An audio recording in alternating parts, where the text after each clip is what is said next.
और नहीं तो हम सारी मुसलमान औरतें आदमी हिंदुओं के पास चले जाएंगे कि हमसे चल के मंदिर में फेरे लगवा लो और हमें अपने साथ अपनी बीवी। मुसलमानों को भी नहीं पता ये सच। पूरी दुनिया में अपनी पकड़ बना चुके इस्लाम धर्म के बारे में आप सभी जानते होंगे, लेकिन क्या आपको इस धर्म का असली सच पता है? क्या आपको ये मालूम है इस्लाम धर्म में की जाने वाली चीजें आखिर क्यों होती है? क्यों इस्लाम धर्म में लोगों को जलाया नहीं जाता बल्कि दफनाया जाता है? क्यों इस्लाम धर्म के लोग अधिकतर मांस खाते हैं? आज की हमारी वीडियो में आपके सभी सवालों के जवाब मौजूद है, जहां हम आपको इस्लाम धर्म की उस सच्चाई से रूबरू करवाने वाले हैं जिसे जानकर आपके होश उड़ जाएंगे। यहाँ तक कि बहुत से मुसलमान भी इसके पीछे का सच नहीं जानते होंगे। दोस्तों, हम अपनी वीडियो में जो भी बताएंगे वो सारी बातें तर्कपूर्ण होंगी, इसलिए कुछ भी कहने या सोचने से पहले वीडियो को पूरा देखना जरूर। दोस्तों, इस्लाम धर्म का सच जानने के लिए सबसे पहले आपको रामायण के बारे में पता होना चाहिए कि रामायण में सभी राक्षसों का वध किया गया था, लेकिन सिर्फ शूर्पणखा का वध नहीं किया गया था। उसके नाक और कान काटकर उसे छोड़ दिया गया था, जिसके बाद शूर्पणखा अपना चेहरा कपड़े से छुपाकर रहती है। रावण की मृत्यु के बाद शूर्पणखा अपने पति के साथ शुक्राचार्य के पास गई और जंगल में उन्हीं के आश्रम में रहने लगी। राक्षसों का वंश खत्म ना हो, इसीलिए शुक्राचार्य ने शिव जी की आराधना की और शिव जी प्रकट हुए। शिव जी ने अपना स्वरूप शिवलिंग शुक्राचार्य को देकर कहा कि जिस दिन कोई हिंदू इस शिवलिंग पर गंगा जल चढ़ा देगा उस दिन राक्षसों का नाश हो जाएगा। तब तक के लिए जो राक्षसों का वंश है वो इसी तरह चलता रहेगा। अब शुक्राचार्य चाहते थे कि कोई भी उस शिवलिंग तक ना पहुंचे और राक्षसों का वंश कभी खत्म ना हो, इसलिए शुक्राचार्य ने डर की वजह से शिवलिंग को हिंदुओं से दूर रेगिस्तान में स्थापित कर दिया, जो आज अरब के मक्का मदीना में स्थित है। और इसलिए लोगों द्वारा कहा जाता है कि मक्का मदीना में एक शिवलिंग है जिस पर गंगा जल चढ़ाने पर पृथ्वी की पूरी कायापलट हो जाएगी। हालांकि सालों से कई सारे एक्सपर्ट इस बात से इनकार भी करते हैं, लेकिन अगर पौराणिक कथाओं की माने तो ये वही शिवलिंग है जिसे शुक्राचार्य ने हिंदुओं से बचाए रखने के लिए रेगिस्तान में छुपाया था। और इसी वजह से कोई भी हिंदू मक्का मदीना के अंदर प्रवेश नहीं कर सकता, क्योंकि अगर किसी हिंदू ने अंदर मौजूद शिवलिंग पर गंगा जल डाल दिया तो शूर्पणखा के वंशजों का विनाश हो जाएगा। शूर्पणखा जो आज उस समय अपना चेहरा ढककर रखती थी, वो परंपरा उसके वंशजों ने पूरी तरह निभाई। आज भी इस्लाम धर्म को मानने वाली औरतें अपना चेहरा ढक कर रखती हैं। और ये सुनकर आपको धक्का जरूर लगेगा, लेकिन शूर्पणखा के वंशज आज मुसलमान कहलाते हैं, क्योंकि शुक्राचार्य ने उन्हें वरदान दिया। इस वजह से विशेष तौर पर मुसलमान शुक्रवार को महत्व देते हैं। इन सारी चीजों को जानने के बाद आपके दिमाग में सिर्फ एक सवाल आ रहा होगा कि आखिर इस्लाम कैसे पैदा हुआ। तो दोस्तों, आपको बता दें, इस्लाम कोई धर्म नहीं है, वो एक मजहबी दिनचर्या है। दोस्तों, वहाँ पर मजहब का मतलब होता है अपने कबीले के गिरोह को बढ़ाते चले जाना, यानी कि अपने कबीले में रहने वाले लोगों की संख्या को बढ़ाते रहना। दोस्तों, ये तो हम सभी जानते हैं कि इस्लाम धर्म की स्थापना करने वाले मोहम्मद अरब के वासी थे, और अरब के देशों में सिर्फ और सिर्फ रेगिस्तान पाए जाते हैं। वहाँ जंगल तो छोड़िए, हरियाली भी नहीं होती, लेकिन वहाँ पर मुश्किल से इक्का दुक्का ही पेड़ पौधे नजर आते हैं।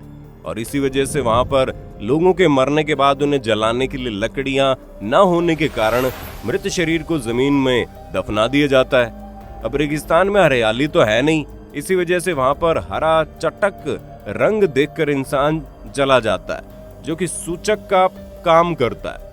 इसी वजह से इस्लाम धर्म में हरे रंग को इतनी ज्यादा महत्वता दी जाती है। अरब देशों में पड़ने वाली गर्मी किसी की भी हालत खराब कर सकती है। वहाँ के लोग तेज धूप में रेगिस्तान में सफर करते थे, और इसी वजह से वहाँ पर लोग अपने सिर को ढकने के लिए टोपी पहनने लगे, ताकि धूप की गर्मी से वो लोग बीमार ना पड़े। और ये प्रथा आज भी चली आ रही है, जहाँ पर अरब के देशों में देखेंगे कैसे लोग अपने सिर पर कपड़ा बांध कर रखते हैं, ताकि धूप की गर्मी उन्हें नुकसान ना पहुँचा पाए। अरब के देशों में पानी की बहुत ही ज्यादा कमी देखने को मिलती थी। ऐसे में लिंग यानी मूत्र मार्ग को साफ करने में पानी खराब न हो, इसलिए वहाँ के लोग यानी कि इस मजहब के लोग अपना खतना करने लगे। दोस्तों, खतना जो प्राइवेट पार्ट होता है उसका आगे वाला हिस्सा काट दिया जाता है, और ये चीज अभी तक चलती आ रही है।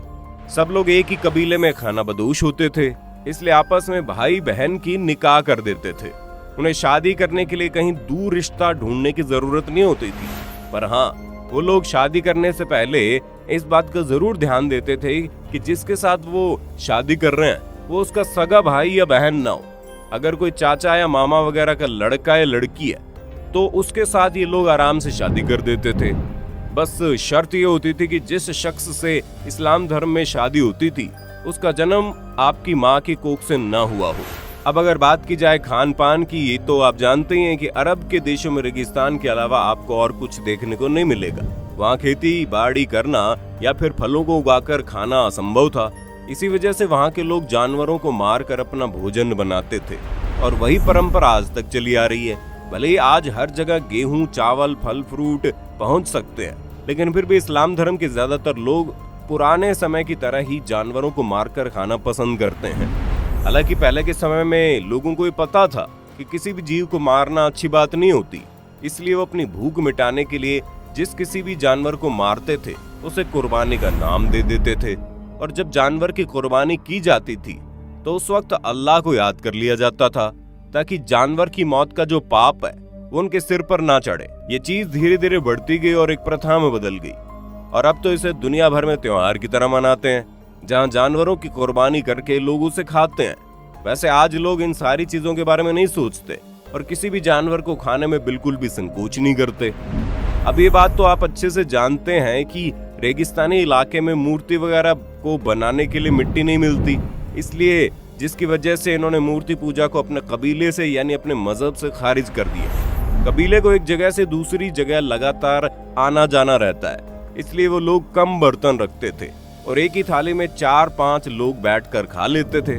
मुसलमानों के कबीलों की संख्या को अधिक से अधिक बढ़ाया जा सके, इसलिए कबीले में एक आदमी को 4 शादियां करने की इजाजत थी।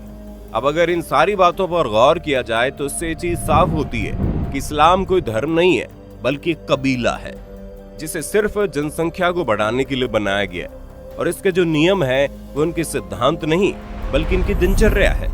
जिस तरह वातावरण इन्हें मिला उस हिसाब से इन लोगों ने जीना शुरू कर दिया और आज भी वातावरण और आसपास का माहौल बदलने के बावजूद ये लोग उसी तरह से अपनी जिंदगी बिता रहे हैं। दोस्तों, हमने आपको इस्लाम से जुड़ी जितने भी बातें बताई है वो सारी सच्ची है, तभी तो आज इस्लाम धर्म को मानने वाले लोगों की जनसंख्या लगातार बढ़ती जा रही है, जिस पर चाहकर भी कोई रोक नहीं लगा सकता। और जिस हिसाब से मुसलमानों की संख्या बढ़ती जा रही है उसे देखते हुए ये कहना गलत नहीं है कि आने वाले कुछ ही सालों में दुनिया में सबसे ज्यादा मुसलमानों की आबादी देखने को मिलेगी।